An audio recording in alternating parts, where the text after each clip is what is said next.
So, hello, amazing people. I trust you've all been doing well. And first of all, our sincere apologies.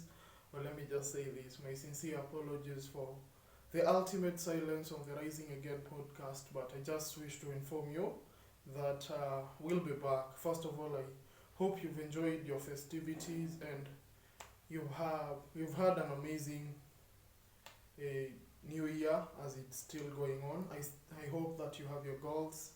For example, if you have your vision board, I don't have a vision board, but as you can see, I put here my sticky notes on whatever I'm planning to do, just the manifestations.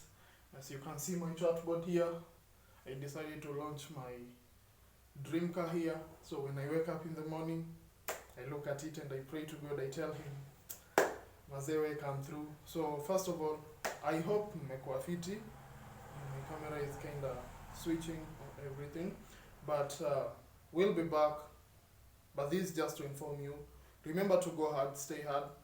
Remember to commit yourself to God, and remember to do what is meaningful and not expedient. So maybe I will just leave you with a verse from the Bible that you should meditate on.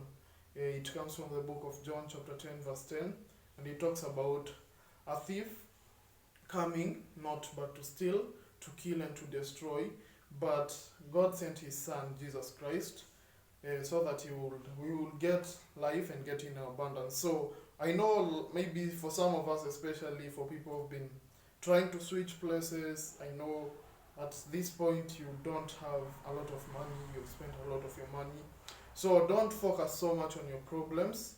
I need you to focus on the abundance and the fact that God is with you and He's promised you abundance, like greatness. Imagine God has a lot of things in store for you. So what do? Keep your head high. Focus on the things you need to focus on, not the problems. Because I was reading the book Man's Search for Meaning by Viktor A. Frankl, and he talks about the idea of problems. He links it to an aspect of a gas which is released into, let's say, a container. You find that the gas will expand to fit the size of the container. So it doesn't matter the size of the container. If the container is big, the gas will still expand to fill the size, but if the container is also small, it will fit that size. So don't focus on your problems, because when you focus on your problems, they behave like gas. So gas expands the same way your problems will expand and fill you to the beam, and you'll feel like you're done, you just outworked, you don't have hope. Hope is what gives us meaning in life. If you don't have hope in life, then you're screwed. So technically, stay hard. I have a 75-day challenge with 4 of my members. We're doing it, we're really kicking it, and we really feel nice about it. So if you want to join us, just comment down there on TikTok or on YouTube, on Facebook. If you want to join that challenge, and you should really be serious, because we don't want mediocrity. And this year we just decided that we are not settling for less, because about your life, about your spirituality, about what you know you deserve, just go for it. Aim for greatness, aim for mastery, don't aim for average, don't settle for less. So as we move into this year, I just need you to focus. First of all, focus on your spirituality, fix your relationship with God, try and analyze the limitations you have, how you can get to know Him better, and the things you need to do to become a better person. So then number 2, on self-improvement, I need you to work on yourself. If you have some childhood trauma that you haven't fixed, please work on it, solve your trauma, realize that no one else is responsible to make you a better human being. If you rely on someone else to make you happy, then you're literally screwed. So I need you to work on it. Like I talked about emotional intelligence. You can go and check my YouTube channel. I talked about emotional intelligence and the things you can do to advance your emotional intelligence skills. So, and that is something I'm advocating for, especially for young people. You need to fix your life. Like, watch my episode, Do This to Fix Your Life. You need to work on yourself.